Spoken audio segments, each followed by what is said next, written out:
A foreigner in Israel is really the focus point of our study this week. Remember Uriah. He was known as Uriah the Hittite. In terms of his ancestry lineage, he was from the tribe of the Hittites. The Hittites were descendants of Heth. And in fact, this same group of individuals were one of those tribes that were eventually kicked out or expelled by the children of Israel in the conquest of Canaan under the leadership of Joshua. Exodus 23, Deuteronomy chapter 7, we see that the Hittites, while they were in the beginning enemies of God, eventually, while they were expelled from their land, they eventually became a part of the people of God, one of them being Uriah. Uriah shows us that our past does not have to dictate our present or future.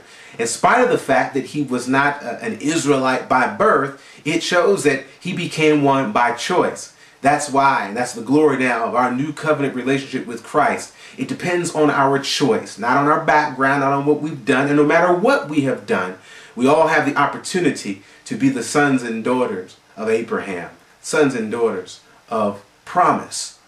Uriah, as this foreigner, really indicates that it's not so much about past time, it's about the person. It's not so much about charisma, it's about character. And even though he was numbered as a Hittite, he was also one of David's mighty men. His band of warriors. Remember when we saw David out and about in the woods running from Saul? This group of men that surrounded him and that really protected and kept David, Uriah was one of them. So if you have to say that David had a posse, Uriah was one of the central parts of that group. He was one of his friends. He was a brother to David, and he was that because of the quality of his character, as we're going to see as we continue to study. So remember, while he was a Hittite, while he was not natively Israelite, you can look at his life and say that he was a more Israelite than some folks who were there by birth.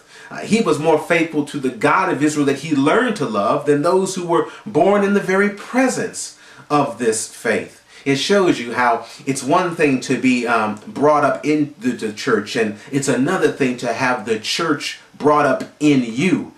We want to be people not of profession, but people of faith. And that simply depends on our choice.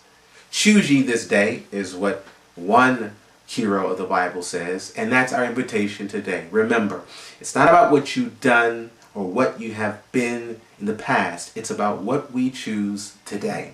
And that's why today is always an opportunity. Until next time, please remember that change